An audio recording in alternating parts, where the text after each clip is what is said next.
Assalamualaikum warahmatullahi wabarakatuh. Perkenalkan, nama saya Asna Sapitri dengan NPM 2022215000141. Pada video ini saya akan menyampaikan mengenai demokrasi, kepemimpinan, dan penegakan hukum dalam perspektif Islam. Sebagaimana yang kita ketahui bahwa Islam itu adalah agama yang mengatur seluruh aspek kehidupan manusia. Jadi tidak hanya mengajarkan hubungan manusia dengan Allah saja melalui ibadah, tetapi juga memberikan pedoman tentang bagaimana kita hidup bersama sebagai warga negara. Salah satu aspek yang diatur dalam Islam juga adalah politik. Dalam Islam, politik itu bukan hanya tentang memperoleh atau mempertahankan kekuasaan, melainkan politik juga sebagai sarana untuk mewujudkan keadilan, kesejahteraan, dan juga membawa kemaslahatan atau kebaikan bagi seluruh masyarakat. Nah, maksud dari perspektif atau pandangan dalam Islam itu kaitannya dengan didasari oleh sumber-sumber hukum dalam Islam, yaitu Al-Quran, hadis, dan juga ijtihad. Baik, pembahasan yang pertama itu adalah bagaimana demokrasi dalam pandangan Islam.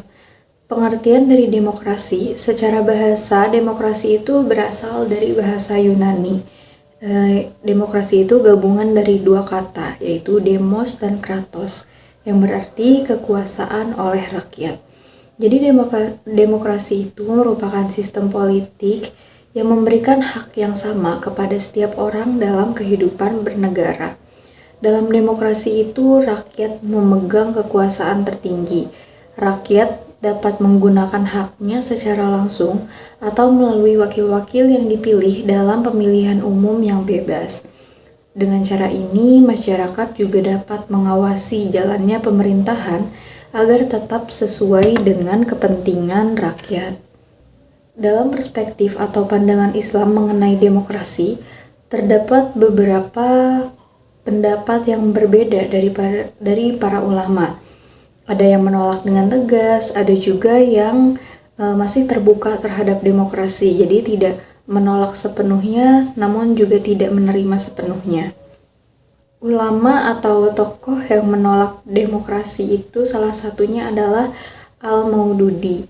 Penolakan ini atas dasar pertimbangan bahwa dalam Islam itu tidak menerapkan pemberian kekuasaan tertinggi pada rakyat, dan demokrasi juga dianggap hasil pemikiran manusia yang memisahkan urusan negara dari agama. Demokrasi juga dipandang sebagai konsep yang berasal dari barat dan bertentangan dengan nilai-nilai agama. Sedangkan ulama lain yang menyatakan tidak menolak sepenuhnya dan tidak menerima sepenuhnya adalah Muhammad Imaroh. Dalam demokrasi barat, kekuasaan tertinggi itu berada di tangan rakyat. Sementara itu, di dalam Islam diterapkan sistem syura atau musyawarah. Musyawarahnya ini dilandaskan oleh ketentuan Allah. Jadi demokrasi itu diwujudkan dalam bentuk musyawarah, namun tetap dilandasi oleh prinsip dan hukum agama Islam. Hal ini juga sejalan dengan dalil di Al-Quran pada surat Ali Imran ayat 159, yang mana Allah SWT memerintahkan secara langsung untuk melakukan musyawarah. Berikutnya adalah pembahasan mengenai kepemimpinan dalam pandangan Islam. Dalam Islam itu pemimpin biasanya disebut juga dengan khalifah atau imamah. Ini berasal dari bahasa Arab yang artinya mengganti. Artian secara istilahnya, khalifah itu diartikan sebagai seseorang yang membawa atau memimpin masyarakat sesuai dengan kehendak agama dalam memenuhi kemaslahatan dunia dan akhirat. Jadi dalam Islam, kepemimpinan itu bertujuan untuk mempengaruhi orang lain untuk bisa diarahkan sesuai dengan aturan agama. Dalam Islam, kriteria pemimpin yang baik itu adalah seorang pemimpin yang setidaknya memiliki empat sifat utama ini.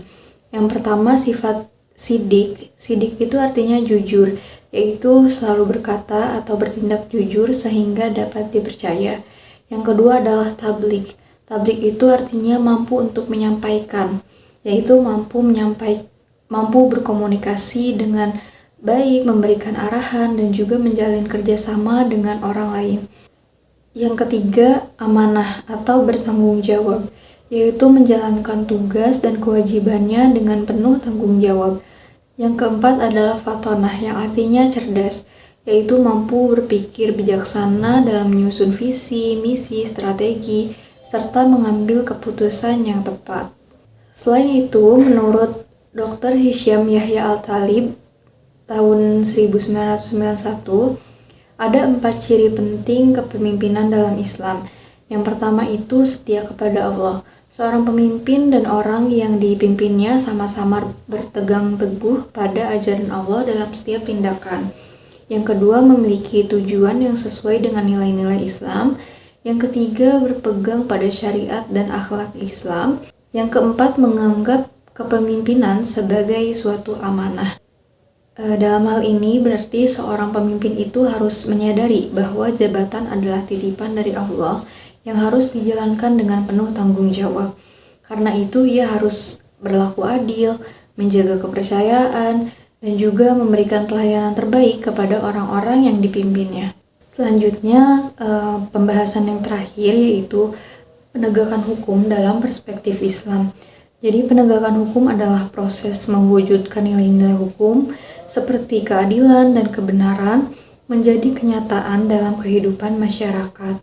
Penegakan hukum itu bertujuan agar cita-cita hukum tidak hanya menjadi aturan semata, tidak hanya menjadi aturan yang tertulis saja, tetapi benar-benar diterapkan. Penegakan hukum itu terbagi menjadi dua. Yang pertama secara makro, yang kedua secara mikro.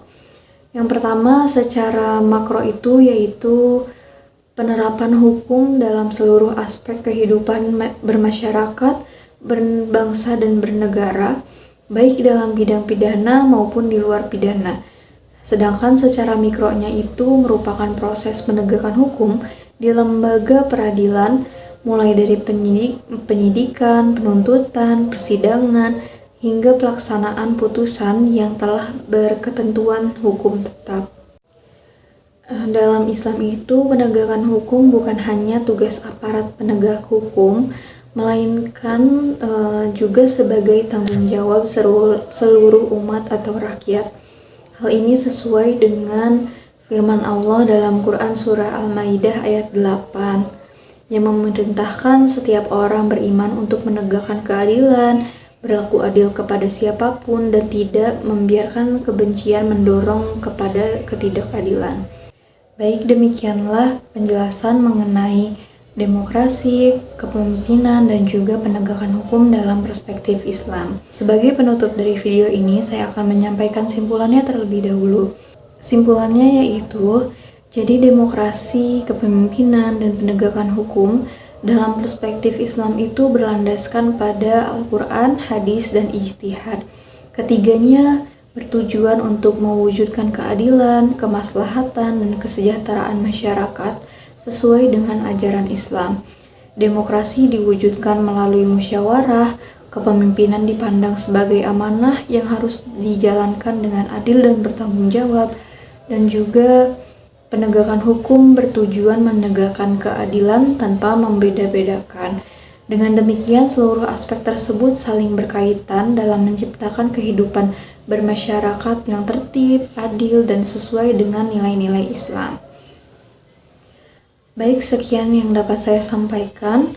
Terima kasih kepada teman-teman yang menyimak penjelasan ini. Mohon maaf jika ada kesalahan. Wassalamualaikum warahmatullahi wabarakatuh.